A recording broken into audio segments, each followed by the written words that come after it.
Yes, sir. Oh, sorry about that. Hi. I am Kevindiana Jones, and this is the Kevindiana Jones Show. Welcome to this new episode, episode 3, and today we are talking about The Last Crusade. My guest will be Nathan Smith-Finley, and I'm very, very excited about this one because this is my favorite movie of the Indiana Jones franchise. It's not my favorite movie of all time. My favorite movie of all time is actually Superman the movie. But Last Crusade, boy, it is damn close. Thank you all. I've been excited for this too. Thank you all for joining me. Thank you for being here and watching this. And thank you to the YouTube viewers who may be viewing this now or will be watching this on Friday when I post it Friday night. I just posted both interviews I've done so far on YouTube, and the response has been like pretty surprising, maybe alarming. I don't know if that's the right word, but it's pretty damn cool. It's very, very cool. So this is very, very fun for me. This is very exciting, and especially tonight because we're talking about The Last Crusade. This today especially is kind of fun because I ordered the Cross of Coronado from Dark Matter Props today, and hopefully we'll get that in a few days because it looks gorgeous. I don't know if you've seen it, but it's on Etsy. And there's been some reviews, and the pictures on there are something else. I said it, something else. We should all do like a shot someday. We'll do a drinking show one day when I say something else. Shot. We'll all be passed out in 20 minutes. So yeah, thank you all for joining. This is going to be very, very fun. So yeah, Last Crusade came out in the summer of '89, which is, in my opinion, the greatest summer for movies of all time. We had a lot of cool movies that came out. We had Lethal Weapon 2. We had Star Trek 5. We had Ghostbusters 2. We had UHF, us Weird Al fans. We went nuts for that one. And the big hit, of course, was Batman. That was the biggest hit. That changed the game. But for me, nothing topped Last Crusade. I remember seeing the teaser poster in the movie theater. I was going, I don't remember. It didn't matter what movie I was going to see, but I remember walking by, having not known that they were making another one, and I just saw the picture of him, like holding the whip like this, just kind of winking, which is my favorite teaser poster of all time. I just think that is gorgeous, by Drew Struzan. And man, oh man, yes, UHF did in fact have an Indiana Jones parody, which really helped my love for that movie. So it's kind of like Weird Al kind of makes things for me, in particular. Or people like me, at least. But yeah, it's a fun movie. If you haven't seen it, please watch it. And also see the Weird movie starring Daniel Radcliffe. That is incredible. It is so funny. And I'm really wondering if Madonna's going to sue him. I wonder if he got permission to make her into a drug cartel maniac. But it works. It's fantastic. Anyways, so yeah, seeing the trailer, the teaser trailer at least, when we were seeing the behind the scenes of the movie getting filmed, and that was just so cool to see them all having fun making the movie and like looking at the screen and laughing at what they just did. It really humanized everything. It showed that they're all just having a blast making it, and you can see in the movies that is the case. But I remember watching that teaser. There's a part where he staples the hat to his head because it keeps on flying off. Clearly, there's no staples in that gun, but I thought there was, and I told people for the longest time, yeah, he did it. Harrison Ford is cool. He's badass. He stapled his head. That hat was stapled to his head, and people were like, wow, that's how cool Harrison Ford is. That people were like, no, he didn't. They were like, wow. Oh, they might have just been placating me, but nevertheless, it was quite an experience to have that at the age of 9 when that came out. And that was, I feel like that's one of the perfect ages for that kind of movie. And I remember just going, I think 4 or 5 times, and just drawing scenes all the time. I used to do cartoons for Indiana Jones, but basically it was just rip-offs of everything we've seen in the movies. But there was a snake creature I drew one time. That was kind of a fun one. I wish I still had those, for the love of God. But yeah, that movie is my favorite Indiana Jones movie. And it has a couple of my favorite things in general, not just Indiana Jones based, but my favorite transition in any movie. I know usually Lawrence of Arabia gets the best with the lighting of the match, and then it goes to the sunrise. That is obviously fantastic and beautiful. But to me, the part where Olfadora puts the hat on River Phoenix's head, and then he lifts it back up, and it's Harrison Ford's head, and he gets punched. That is my favorite transition of all time in any movie. It is just so, I don't even know the word for it. It's like transcendent. It just knocks you right, like it literally knocks you in the face with like boom, and here we go. We're now in the present. Present being 1939, 38. I should know that, but I don't. Oh well, someone will know that. Someone will know that in the comments, anyways. And it also has my favorite stunt of all time. One of them. I feel like my favorite stunt of all time. Damn it all! I think it's Tom Cruise. I think it is Tom Cruise in. Oh, which one is it? The one where he's hanging on the side of the plane. Whichever that one is, 6, 7, who knows? But the one where he's hanging on the side of the plane, it lifts off, and that's him. That's literally him, like attached with the cables to the plane. But you can feel it when the music goes. Anyways, we're getting off the topic. But the scene where Harrison Ford, well, it's not him, it's a stunt double, but they go up against the tank is going, and then the horse goes up this way. The horse goes up a little hill with Indy, and then Indy jumps off the horse onto the tank. That is one of my favorite stunts of all time. Number 2. It goes back and forth, but the fact that it is Indy kind of adds the fact that it should be my number 1. So I'll have to do some thinking of that. But the father and son relationship also really kind of adds an emotional depth that we hadn't seen. Whoopsies. There we go. Anyways, I guess I don't really need that anymore since I'm standing in front of it, right? Waste of baterias. So yeah, the emotional aspect of Last Crusade really kind of sets it home for me.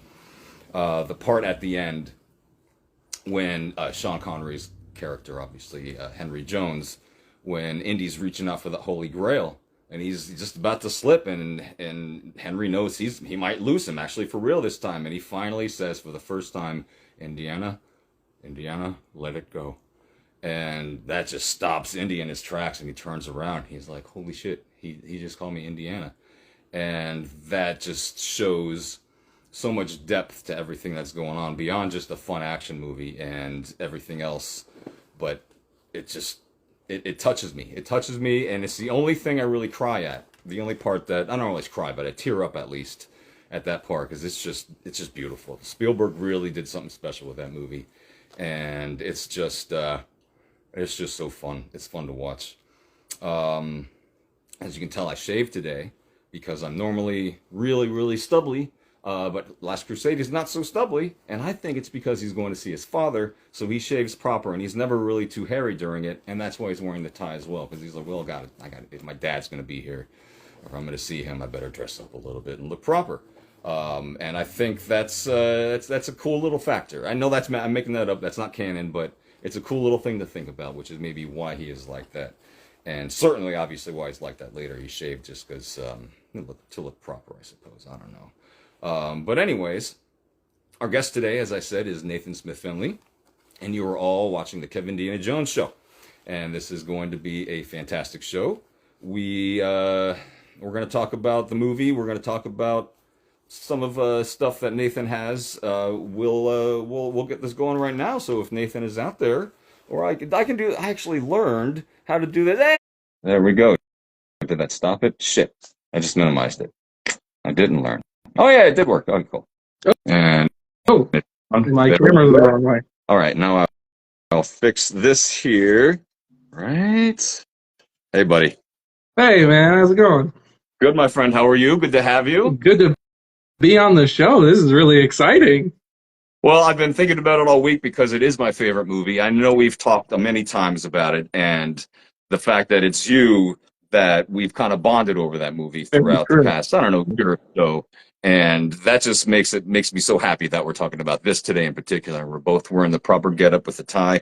Do you wear the strap over the tie or under? Is that a thing? So, that is something that I continually contemplate whenever I do the Last Crusade gear loadout is, do I wear the tie above or below the strap? And 9 times out of 10, I do it below the strap because I just really love this buckle. And to me, it just keeps the cohesion of the outfit in check. Because whenever, like during all the Castle Broomwald scenes, when he's got the tie above the satchel, it just kind of looks weird to me. So I like it underneath the strap. Just looks better. Yeah. Yeah, tucked in. You get more less floppy action that way because otherwise it'd be like doing this throughout the whole scene. So Uh-huh. that's pretty cool. Were you happy to see it again in Dial of Destiny? I can't tell you how happy I was to see it in Dial of Destiny when some of the first behind the scenes like videos actually started to roll out amongst lot of the a lot of the pages, and everyone's like, "Oh, well, he's wearing a tie again. That's so strange." My immediate thought was, "Who is he trying to impress?" Because it's very clear that, like you said, he shaved and he wore a tie because he's like, "I'm." My headcanon has always been the same. I'm going to go see my father. I have to look decent, which has always Awesome. made me laugh. Yeah, which has always made me laugh. Like leather jacket, bullwhip, pistol, everything about the Okay. outfit, totally fine, except I need to add a tie or else I'm not going to be proper enough for dad. Let And me yeah, he's got a let shave, me so find I the gun shaved holster. too. Yeah, Gotcha. let me get my best looking gun holster today. So, so yeah, These are that's always. Go ahead. This is not part of the Kevin 11, by the way, which is actually to be more like the Kevin Baker's dozen because we're covering Last Crusade, so there might be some extra ones. But yeah, I mean, let's get this going. I would say Let's now. do it.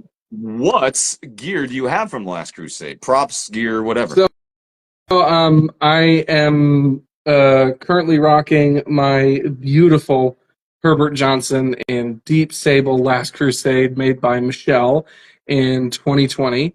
I actually got this secondhand from Kyle Nibbling. He had it for a while, just didn't care for it much anymore. And when I got it, it was very dusty and it needed a lot of work. And I just saw this beautiful blank canvas. So I wore it for almost 2 years straight because this has always been, aside from the Raiders, my favorite fedora of the series because it is so indicative of the time period that India is living in, which is the late 30s, early 40s.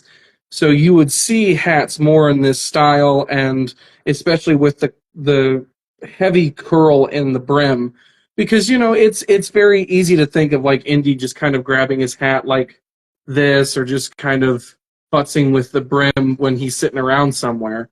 So I've always loved the character of this hat. I love the tall, slightly tapered crown and the slightly tighter pinch on top. It just looks really clean. It's just a very clean fedora. And yeah, your Herbert Johnson is spectacular, good sir.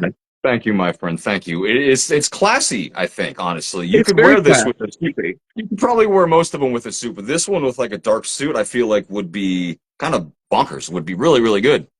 Every time that I try to wear a suit out while rocking this, I try my best to mimic Donovan's apartment because that three-piece suit that he wears is just so It's, slick, and it looks it's great with this topped on his head. agreed, my friend. Agreed. So I've got my lovely, lovely Herbert Johnson. I have a standard What Price Glory Indy Safari shirt. I have this beautiful Spade Archer leather. Thanks, Kirk. Kirk Brockman actually got this for me as a birthday present last year. But this wonderful Spade Archer leather TOD LC strap, which for the longest time I was just rocking a What Price Glory Raider strap, and I thought, it's fine, it'll do. But actually having a proper LC strap in hand, this has slowly become my absolute favorite strap of the series. And it's understandable why it got carried through for 3 films. The roller buckle just makes a little bit more sense and is much easier when you're trying to adjust. I like the slight bend in it. It just has a lot of interesting character. And, Roger uses such beautiful leather on all of his stuff. I also have a Last Crusade holster here in my hang on, lovely vintage doctor's bag. That's where I Ooh. carry the majority of my indie hardware.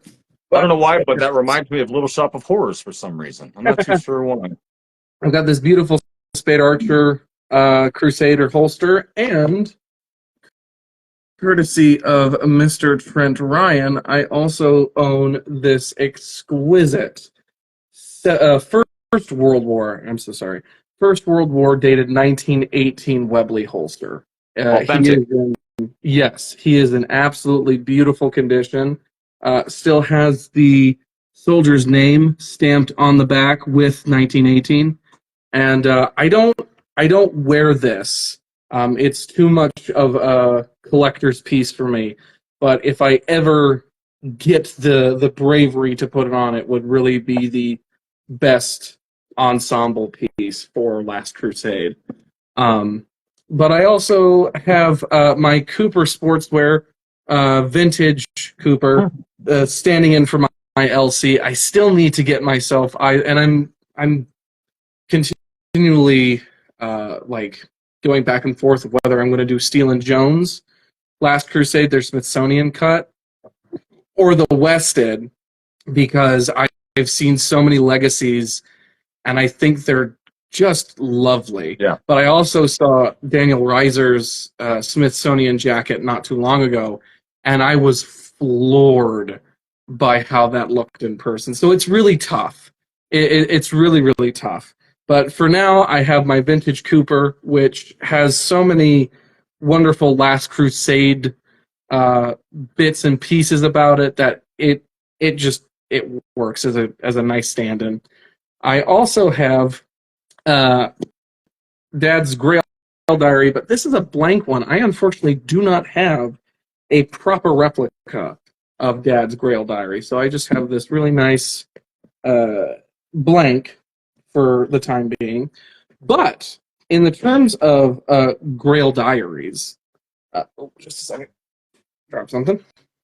I do have this diary, which I bought off Etsy in 2021, if memory serves, and this has become my legitimate Grail diary. So all of my own personal adventures out in the world have been cataloged in this diary. So right here, I have an entry for the Dial of Destiny premiere at the LCAT, and one of my favorite pages, if I can find it here, is an entry I did celebrating the 34th anniversary of Last Crusade. And I did this wonderful 2-page spread.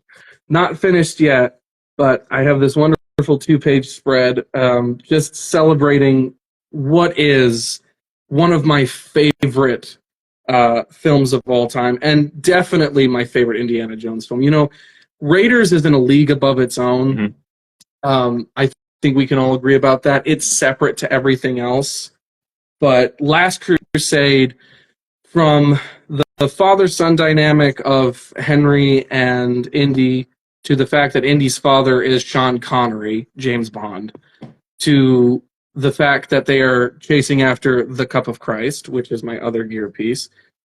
This gear piece was created by my good buddy Connor Greenwald. He 3D printed this, painted it, did the gold leaf himself, and I am so in love with this that when I was interviewed by Lucasfilm before the end of 2022, 23, I had this in my hand, and I took this to the red carpet premiere of Dial of Destiny because I have been after the Grail for such a long time, and I think Connor just nailed all of the little aspects that I love in the prop.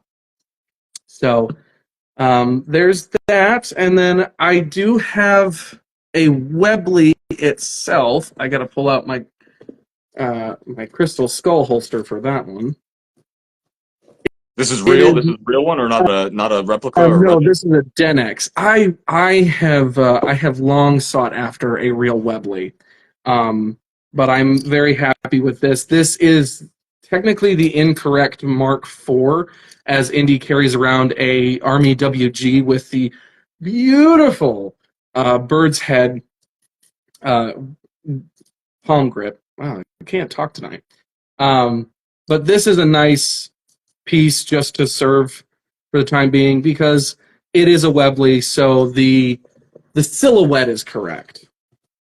And it looks and that cool is in pictures too. it It does. looks fine. It looks fantastic in pictures. That is all of the Crusader gear that I have currently on me. Oh, I almost forgot. I also have the lovely Lost Journal of Indiana Jones, which was released around the time of Kingdom of the Crystal Skull. And what I love so much about this is that it's so Indy Magnoli of Magnoli Clothiers was assigned to create this by Lucasfilm so that this could be released in tandem with the film. And so he did a wonderful job not only creating these opening pages, which has KGB information about what's in the journal and their continued research into Dr. Jones, but it also makes canon the Young Indiana Jones Chronicles, because that was a conversation for a long time amongst fans of, well, is this canon? Is it just something that was done in the mid-90s? And I'm so glad that it was made canon in Crystal Skull, especially the fact that the reference made is the Pancho Villa episode, which is my personal favorite episode of Young Indiana Jones. I saw that with my buddy Rich, and we didn't flip out, but we kind of flipped out when that happened. We were just like, oh, did that just happen? And we were just like, holy shit, they actually referenced the Young Indiana Jones Chronicles. It was incredible. And one of the early pages in this journal is the Cross of Coronado and Indy having run into Fedora.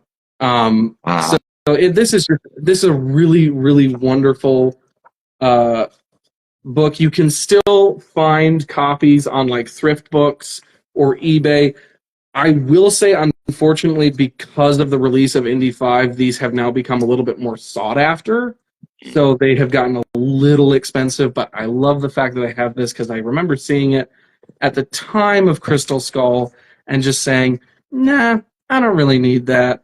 But I'm glad that I have it now because I think it's one of those things that really lets you appreciate the series more. And while I do not have it on me, there's one more journal item that is very important to my cosplay persona as Indy, and that is actually the user manual of Indiana Jones and the Emperor's Tomb. Mm-hmm. It was the first, because that manual is set up to look like Indy's journal of 1935. And so it has all these wonderful little entries in it. I actually used that journal for my Indiana Jones 1944 shoot. So that picture where I'm holding up the Willie Scott poster, that's actually one of the pages in the manual. Wow. And what's wonderful is that there's a little note on the bottom that says, meet up with Lao She later, or something to that effect. But I love it, and I've had it in my satchels since my cosplay career really started to take off in 2007, 2008. And it's gone everywhere with me. And I realized that it's in my Raiders bag and not my Crusader bag. But yeah, so that's all my props. Sorry to have gone on such a long diatribe with that. But that's what we're here for, my friend. I mean, that's also cool. I would like to look for that book myself. I had no idea that existed, I think. A lot of people don't, because the problem was, if I remember correctly, it was like a Borders exclusive book. So it just kind of went under the radar. And I know that there was on the replica prop forums for the longest time a group that was dedicated to the real Lost Journal of Indiana Jones. And they had collected almost every single reference they could, from the Young Indy Journal to the Grail Diary to possible ideas of what could be in Indy's journal, like if he had kept consistently in one journal since 35, 36. And it was a really interesting project, and I just do not know if that is still ongoing. I don't know if that page still exists anymore. It sounds familiar, yeah. Though. I think I did hear about that. That does sound familiar. That bears looking into, I would say, on one of our parts, or someone out there may know also. Yeah. But that's fantastic. I want to know more, as Starship Troopers would say. Is it your favorite? Would you like to know more? I do it, Mike. part. Small child. Is it your favorite thing to cosplay, the LC? Of all things you cosplay. You know, one of my future plans is to get an airsoft MP40 to do a Castle Brunwald look, because Indy walking around with a German MP40 just gives me all kinds of reenactor and historian giggles and excitement. I just get as a schoolboy. The only thing, and I hate being that guy, but because I am such a stiff, a stickler for historical accuracy, he should not be using an MP40. He should technically be using an MP38, which silhouette-wise looks like an MP40. They just slightly operate differently. But also, it's Indiana Jones, and he's been rocking around with a Second World War gas mask satchel since 35, so it doesn't matter. It's all about the magic of the movies, and that's what we love. But I think for now, until I can get that MP40, my favorite thing to cosplay with LC Indy is like looking around places with the Grail Diary, because there's so many dynamic things you can do, especially if you have a wonderful Grail Diary like you do, that Ramsey props Grail Diary with all of those inserts and the sketches. There's so many things that you can do, scenarios that you can create of like how Indy would be taking that situation, how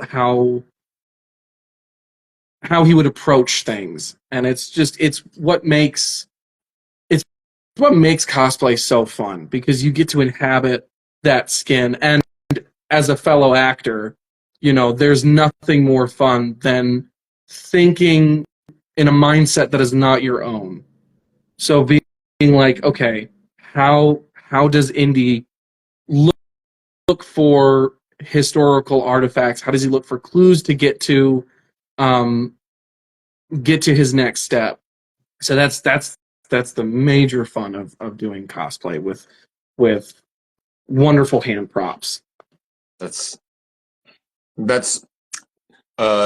mean, it's very, very true. I did that. I went to the cloisters, the place that looked like a castle, like religious stuff, and walking around with the Grail there was like transcendent in a way. That was like some of the best cosplay photos I've seen this year, and there have been a lot of really great pieces this year. You know, every time that I think, we as a community, as a group of cosplayers, have reached the zenith by putting ourselves in film scenes. You have people like Aussie Indiana just being like, I'm going to replicate a press photo. And it's like, I love you and I hate you at the same time. That's a familiar feeling with him. He is the stuff he does is just absolutely incredible. And I will hope to talk to him on one of these one day. He's like Daniel in the fact that they both continually keep raising the bar. And it's like, I'm still trying to do the last thing. Let me catch up, please. I can only do this so much. Exactly. Let us catch up, please. How old were you when you first saw Last Crusade? So this is one of my favorite stories to tell people, because I am so obsessed with Indiana Jones. When I was a wee lad, a small boy, my family only ever had Raiders on VHS, so I thought that Raiders was the only film in existence, because my friends at school and like a lot of adults that I spoke to didn't reference Temple of Doom or Last Crusade. Like, they talked about Raiders, and that was about it. And we talked about how amazing Raiders was. And then one day, I rewound that Raiders VHS all the way back, and there was this promo for Indiana Jones and the Temple of Doom and Last Crusade and the Young Indiana Jones Chronicles, and it blew I think I probably was like 6 or 7. it blew my mind that I was like, oh my God, there's more? But I didn't actually get to sit down and watch Last Crusade until about 2007, probably around November, because I remember hearing about, there's going to be a new film. It's currently in development. It's going to take place in the 50s, and I was like, I need to catch up. And so my mom had actually borrowed that very famous, beautiful, like leather-bound looking box set of the original trilogy from a teacher friend of hers, and I stayed up on a Friday night. I stayed up to watch the entire trilogy start to finish, Raiders, Temple, Crusade. And I remember when I was at that age in middle school, I was one of those like Temple of Doom haters. I was like, oh, this is the worst film in the series. It's too dark, yada yada. I'm at the age I am now, and I'm like, Temple of Doom is one of the greatest films of all time, and anybody who says otherwise is a moron. Thanks, Kirk, for converting me to being a doomer. But when I was sitting there that very wonderfully long night, wearing my Dorfman Pacific from Disney, watching these films, and I got to Last Crusade, there was just something about that film, start to finish. Was it the tape or the DVD? It was the DVD. Oh, I was hoping it was the tape with the Diet Coke or the Pepsi commercial. I wish it had been that. But no, it was the DVD box set, and it was just something about the way that the film was presented. I think what really caught me was the prologue, and seeing a young Indiana Jones not only go on his first real adventure, but earn the fedora. So sitting there being 12, 13 years old and watching Fedora, take his hat off and be like, you lost today, kid, but that doesn't mean you have to like it. And watching Indy earn that fedora and go into that transition, I was like, I can do that. That can be me someday. And it just invigorated this large passion in me. And so every time I had the chance to watch Last Crusade, I would. And then something happened around, I definitely want to say it was about 2009, 2010. I got into my historical phase where I was watching nothing but like military films or military history documentaries. And so Indy kind of fell to the wayside. And it wasn't until about 2014 that I happened to catch the truck chase on YouTube. It just popped up in my recommendeds.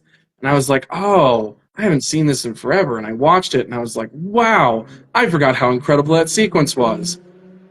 But wasn't there a motorcycle chase in the third film? And I rewatched the motorcycle chase from Crusade, and I was like, oh, right. There's a reason I was obsessed with this series for as long as I was. And I kept telling myself, I'm a Raider. I'm a Raider because that was the first film I remember watching. That's my thing. And then just as I progressed in this world of cosplay, the more my brain kept going toward Crusade, and I realized, oh no, at heart I'm a Crusader. And I think it has to do with the fact that I grew up in a very history-oriented household, and specifically, my grandmother loved biblical history, and she read about the Templars and the Crusades, and it got me invested in that. And I remember my mom reading the Da Vinci Code, and so that got me more interested in biblical history. So the fact that Crusade, like Raiders, is a biblically oriented historical fantasy drama, I think that's what pulls me in so much. Is not only is it set before the outbreak of my favorite period of history, which is weird to say, a world war is my favorite period of history, but it's just before the Second World War. It's Indy at his absolute zenith, and he's going after the most important piece of biblical history that isn't the Lance of Longinus, which I cannot tell you how much I was jumping up and down in my seat when that was the MacGuffin of Dial of Destiny's prologue. I didn't see it coming. I didn't know that was going to happen, and that made me. Neither did I. I fully expected from beginning to end for it to be just the Dial. So Right. for the Lance of Longinus, the Spear of Destiny to be the opener, I sat back and I was like, this is a perfect prologue because of how obsessed Hitler got with Christian archaeological artifacts, specifically the Spear of Destiny, because the Germans did come into possession of it and then it vanished. And it's believed that the one in Vienna, the lance in the Vienna Museum of History, is the actual lance. And I believe that it is. And the one in Dial of Destiny is a slight variation on that version. But so there's so many reasons that Last Crusade is my favorite film, from the father-son dynamic to the deep, rich history of both the time that Indy is currently existing in and the biblical history of the Holy Grail and what this cup means to so many people. To people like Indy's father, it is enlightenment of a religious, spiritual kind. To people like Indy, it is meaning, it is truth, it is understanding your place in this world. And then to people like Donovan, it's dollar signs. Yep. Because Donovan keeps talking about how, the Grail is important. The Grail is a historical thing. But when you get down to it, all that Donovan wants is power. And power through the Grail means eternal life. So for him, it's just a means to an end. He could give less of a shyster. I don't know if we can curse. I'm being very good. He could give less of a... He could give less of a rat's ass about the actual historical value of the Grail. You could say that in Pixar. And it's true. You know, they can say fuck in Marvel movies now, so I guess everything's off the table. That's very, very true. That was both funny and jarring at the same time. Yeah. What is your favorite moment in the score of Last Crusade? Oh, that is easily the entirety of the motorcycle chase. I cannot tell you how many times I have been in my truck and I have that on full blast, and I just I'm one of those people because of my theatrical background. Right. I'm one of those people where if I am listening to an indie score and I just happen to be wearing my fedora, I like to imagine that I'm in the middle of a chase. So my mind presents that they're... Yes, so my mind presents that behind me are a bunch of Nazis, and in my side seat there is something important. There's a MacGuffin. And so I'm just trying to get away. And it's that piece in particular. I think it's because there's a piece from one of my favorite military video games of all time, Medal of Honor Frontline. There is a piece in that game called Manor House Rally, which, if you listen to that piece and you listen to the motorcycle chase, it is very clear that the composer, Michael Giacchino, I think his name is, and I could be totally... Yeah, Michael Giacchino, very clearly was listening to Last Crusade the entire time he wrote that piece. So whenever I listen to Motorcycle Chase, it reminds me of playing Medal of Honor. So the two are very much linked, and I love the triumphant brass of the classic Raiders march, but then at the same time there's a hurriedness of we are on a limited time and we just need to get rid of these guys as quickly as possible because, like Henry Sr. says, it's a race against evil. Yeah. And John Williams really knows how to present that feeling of, we need to hurry. There's only so much time. There's only so much we can do. We got to get them off our tail. And I feel like Indy has the hands down, and I know I'm going to get a lot of flack from my Star Wars friends, but I think the Indy series has the best chase music and the best fight music. Oh yeah, for sure. Star Wars has good stuff, but Indy's the best. I mean, Yeah, I mean, the only Star Wars thing I can think of that would rival Indy in any sort of way is Duel of Fates. Oh yeah, sure. Also, Sail Barge Attack from Jedi. That one's pretty fun and pumping. I do love that one otherwise, too. I mean, well, Battle of Hoth, or we're getting off on a tangent. Going back to young Indy, do you think that he's given this fedora, and then we see him later and he's dressing like a guy that he only met once and had this kind of run-in with, but he clearly respects him. This is a smart guy, but he's out there doing shit. His dad's just at home reading books and drawing stuff, but this guy he looks cool, he's rugged, and he's digging up stuff, and he knows his history too. He knows about Coronado, he knows about his grandkids. Do you think that Indy wears that outfit in defiance of his father? Because he was like, I like this guy's path. I don't like that guy's path. So there's two things to that. These are really great questions, by the way. Like you're getting me on some of my favorite tangents as a Crusader. With the way that Indy dresses, my headcanon, because originally in the script, Fedora was supposed to be Abner Ravenwood. And for some reason, Spielberg was like, no, I don't like that idea. If I had a time machine and could have sway, I would say it needs to be Abner because it makes sense. Yep. It would tie into what Marion said of like, he loved you like a son. So it would make sense that Indy would model himself after Abner in any way possible, from the hat that he wears to the leather jacket to the shirt to a satchel. So to me, Garth Fedora is Abner, just a younger version of Abner. And yes, that fits canon. That fits good. I like that. And yes, absolutely. He wears this in a defiant stance against his father because did he sign up for the army to make you proud? No, he signed up to piss me off. Yeah. Like father, like son. And so the way that Indy has been his entire life has been in defiance of his father. His dad is, one of those people. He's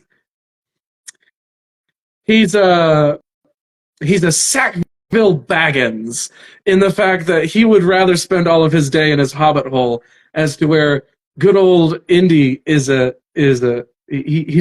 son of a took. He'd rather go out and have adventures.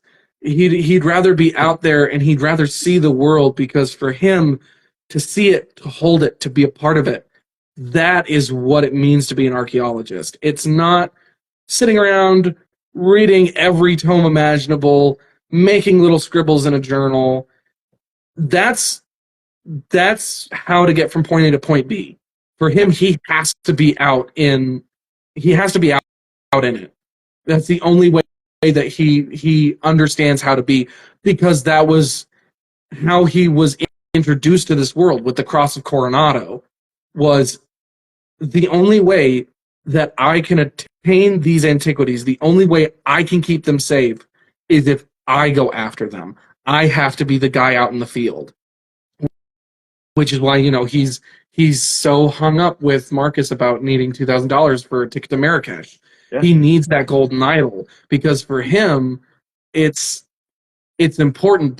But one of our fellow Indies, a good gentleman, Private Presley, is his username, and we were talking about Last Crusade, and what I loved so much was that he had mentioned that if you watch Raiders, Indy is a little bit, he's like an addict. He's like, I need that next adventure. I need that ticket to Marrakesh. But then you get to Last Crusade, and he's just like, I know exactly what I'm doing. I've been at this for so long. You know how long I've been after this, Marcus? All my life. All right, drinks are on you. And that was so true. And I didn't think about that until he pointed it out. And it's like, yeah, at that point in his life, Indy is very seasoned. He is a veteran of his craft of archaeology. And so he doesn't need to prove himself anymore. He knows what he is, and he knows what he wants to go after. Which is why when Donovan's like, hey, do you want to go after the Holy Grail? He's like, no, nope, that's my dad's department. I'm not interested. I'm good. It's not until he gets pulled in by, oh, well, your dad was our expert and he's gone missing. He's pulled into it. And that's what I love so much about Last Crusade is there's the call to action, which is a very classic writing trope, but there's the call to action, as to where with Raiders, the army guys are there and they're like, hey, Tanis, and Indy's just like, done, I'm gonna go. No, you didn't. No, let me do it. I'm the only guy who can do it. I need to prove myself. I can do it. With Crusade, it's I have no other choice, and I think that's what I love so much about it is that Indy is forced to face his greatest obstacle, which is the relationship with his father. I mean, the part where he says, "I'm not here for the cup of Christ. I'm here to find my father." And exactly. That just shows where he is mentally. Like, he has matured. He's not there for the fortune and glory of the Grail. He just wants to save his pop.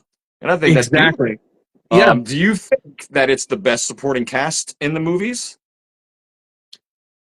Ooh, boy, it's that's a hard one. I want to say yes because we have Sala again, and John Rhys Davies is just perfect no matter what. You also have Marcus along for the ride, and Diom Elliott is such a wonderful character. My only problem with Marcus in the film is I feel like he becomes a slight caricature nearing the end, as to where you see him in Raiders, and he's a very serious, this is nothing like you've gone after before, Indiana. So, but then you look at Donovan, who's a very wonderful villain. He's no Belloc, but he's a wonderful villain. You have the forever gorgeous Allison Doody as Elsa, Dr. Elsa Schneider. And then you have Vogel, who is probably the best Nazi foil for Indy to fight. It's terrifying. Jesus, they're beady and blue. The fact that he needs to take off all of his ceremonial stuff to get into a fight with Indy, that's serious. He's just, he could wave his hand and just be like, oh, yeah, it's my henchman, go deal with him. No, he's like, I've got to get my hands dirty. You've been a thorn in my side long enough, Dr. Jones. And that's what I like so much about villains. I think that's why Klauber from Dial of Destiny has become my absolute favorite Indy henchman, is the fact that he was one of those people who was like, I am not afraid to get my hands dirty because the boss said so. Yeah, that's true. And he quick. I guess it is the last time I can play that song at the beginning of this because played so weird that it didn't do that last time, but also it happened, I don't know, like 40 minutes later. Anyways, did I say a wrong word? Maybe I said, no, I didn't say anything wrong, right? Like pineapple from Chuck? Does that shut everything down? Anyways, yes, please rejoin. Yeah, weird. Once again, live, what can you do? But hey, thanks for coming back, everyone. I mean, that's fun. Hey, there we go. That was strange. It said you played some music or something that's copywritten, and I guess it kind of like retroactively found that. But whatever, we're back on. So thanks for coming back on. Yeah. I don't even remember where we left off. We were talking about Donovan. Yeah, and we were talking about the supporting cast. So I would say that Last Crusade has a really strong supporting cast. And you don't have to say, you don't have to pick it for sure. I mean, I'm just putting it on the spot to see if it was, and if it's not, you don't have to have a favorite thing of anything really. It's just to be enjoyed. No, I understand completely. It's just it's a wonderful question to ask because Last Crusade is the film that has probably the most of a supporting cast, as to where with Raiders and Temple, it's a very defined cast of characters. True. If we're talking about like the original trilogies. So, yeah. Very true. Next question. Going off of the cast. Why do you think Indy's so bummed at the end when Elsa's dead after everything she's done, and he's just kind of there it's an interesting thing for him to do, I feel like. I've always been a little confused as, like, even though she's been revealed to be the bad guy, he still has feelings for her, and I think that's fascinating to me. He doesn't just like all the good people. He likes just people who he likes, I guess. I don't know. I think what it was, when it comes to Elsa's death, I think Indy was slightly disheartened by it because she said that she was in it for the Grail. She was in it for the history, not the swastika. And I think Indy probably saw some kind of redemption with Elsa, like he could bring her back from whatever. Mm. That makes sense. I like that. Yeah. Yeah, that's pretty good. I like what Morgan said. He knew Elsa didn't believe in the Nazis. She wanted the prize. Her arrogance got the best of her, and that's very true. Because that same arrogance nearly killed him if it hadn't been for his dad. Yeah. Last Crusade would have been killed him many times. And I think it was also just the fact that this was the one thing, like the one artifact he didn't want to lose. And I think it's because he was finally starting to understand his father in a way that he couldn't before. Mm. And the Grail saved his father's life. So there was this whole. Again, you can bring it back to Raiders of I had it, Marcus. I had it in my hands.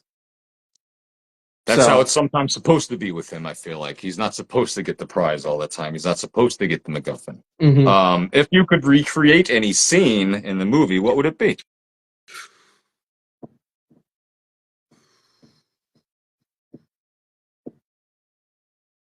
A tank fight's pretty fantastic. I would love to recreate that entire tank fight. If just because it is such a wonderful set piece that has a lot of really great moving parts, from the start of Salah's brother-in-law's car getting destroyed to Indy stealing the horses and laughing in Donovan's face as he rides off, to, like you said, him going up on that small hill and then doing that precisely timed jump onto the tank. The proof that the strap is his greatest friend, and the fact that it held on to that 35 millimeter cannon with little to no damage. It's impressive. It's impressive work. It's very impressive work. So yeah, it's just the tank chase because it's the set piece of the film. The only other scene I could possibly think of that I would just adore to do, maybe the 3 trials of the Grail. Oh yeah, that's a good one. That's a good one. Only the penitent man will pass. Only in the breath of God, or only in the word may he proceed, and then no. First, the breath of God, only the penitent man will pass. Second, the word of God. And then third, only a leap from the lion's head will he proceed. That's also wonderful because it's also Indy letting go of his cynicism. And actually having to believe, because that's always been an interesting character design of Indy that a lot of people have pointed out of being like a really weird lost character arc, and I'm like, no, it's not a character arc. Indy is a man of science. He is a man of cold, hard facts. If he can see it, if he can touch it, then it's real. So with with something like spiritualism, it's difficult because he's seen so many different religions and beliefs that it's just like, who's to say what's the right one? Yeah, exactly. That's true. So, it's not the fact that he continually loses his character arc. It's the fact that he is just somebody who has a hard time believing in something that he cannot fully tangentially see. No matter what he's seen, he's still like, all right, I've seen this stuff. That doesn't mean this is real. I just want to Exactly. make sure. And yeah, it's good for them to do it that way because it keeps him more accessible, I guess. You know, he's kind of like not Han Solo, kind of like, no, that crap is real. But he's kind of like I don't think any of that stuff is real, but I don't know, let's find out. And it's Yeah. rather than him thinking that it has to be real, it has to be real. He's never like that, and that's really, really cool. What would you want from the movie? If you could pick one item from the movie, what would it be? Like the It's the Grail exact real Diary. thing. Yeah. It's the Grail Diary. Yeah. That to me is just one of those perfectly built, perfectly created props. Every time I watch the film and I just see Harrison flipping through it, I just want to sit down and I want to read it. And I know it's only like 64, 69 pages, copied 4 times with the actual hero prop. But I've seen the story version, and I love the story version a lot because there's just it's the thought process of Henry Sr. And you know, you can put yourself in Indy's shoes of like, what were you doing, Dad? So it's got to be the Grail Diary. The one that I have is the story versions, and I've only flipped through maybe like 10% of it, if that. But the little stuff I've read, I mean, I don't know if it's from, I don't think it's from the movie. It's just made up by someone. But it's cool. Like some of these things are very well. You could imagine Henry Jones really actually writing this stuff. And then at the very end, he even adds in a little thing like, I think my son and I's relationship might be better after everything that's just happened. So they have a little picture of them together, and it's a cool little touch. And they have an empty space at the end to imply that Indiana Jones could indeed further fill this out. Which I've always liked the idea that, well, no, Henry would take it back. He's like, no, this is mine. I worked on that thing for like 50 years. Give it back. Give it back to me. That's a little bit harder. Yeah. Man, well, that is about it for my 11 questions, if you can believe it. Wow.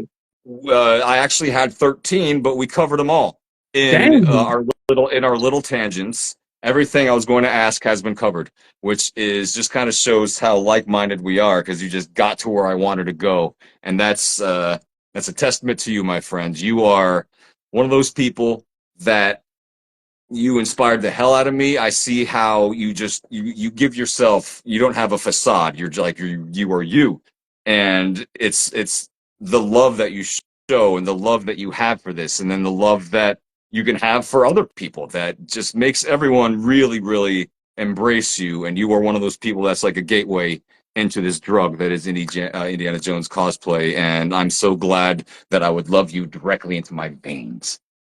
I really appreciate that, man, because you know, I've been cosplaying for 15 years, 16 years, and I've been doing YouTube for like 10 plus.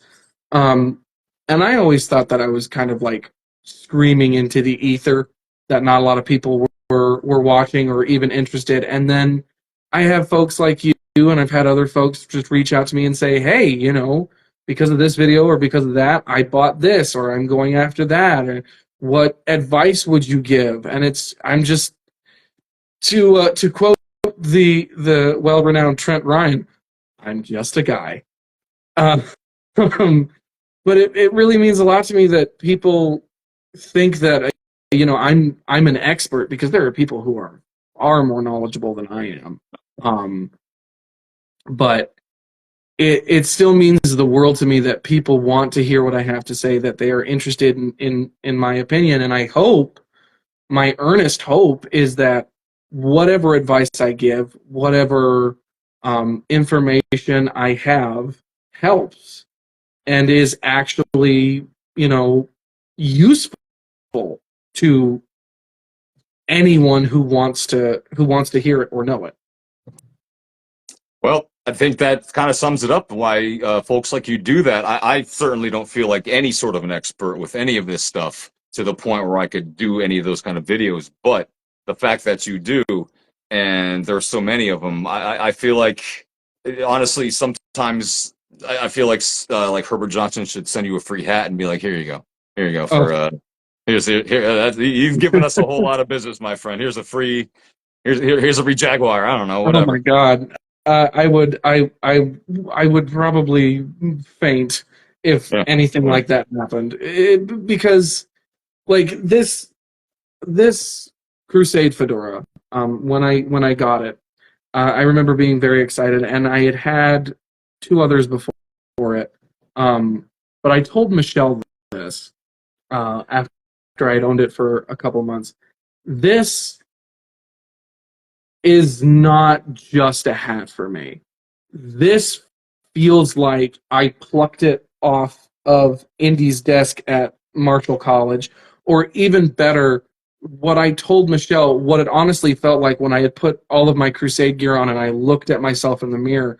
What it felt like was Indy had taken off this hat, gave it a nice sort of look, and then plopped it on my head and said, "Here you go, kid, for all of our years together."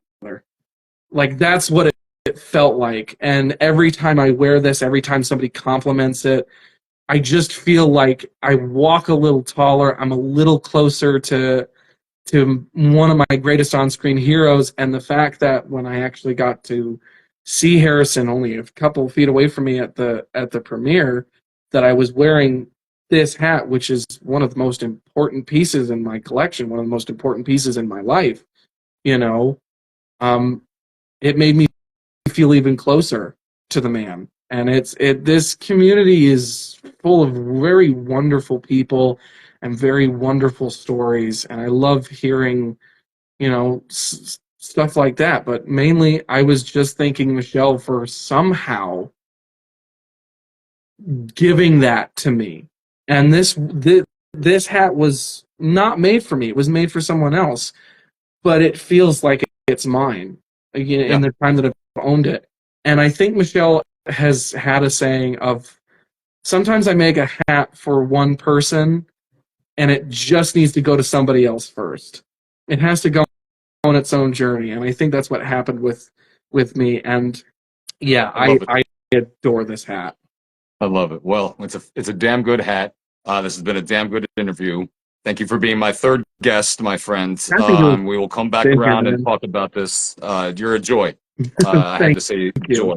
I had to say something. I haven't said you're a joy yet, or something else I said twice now. You're wonderful.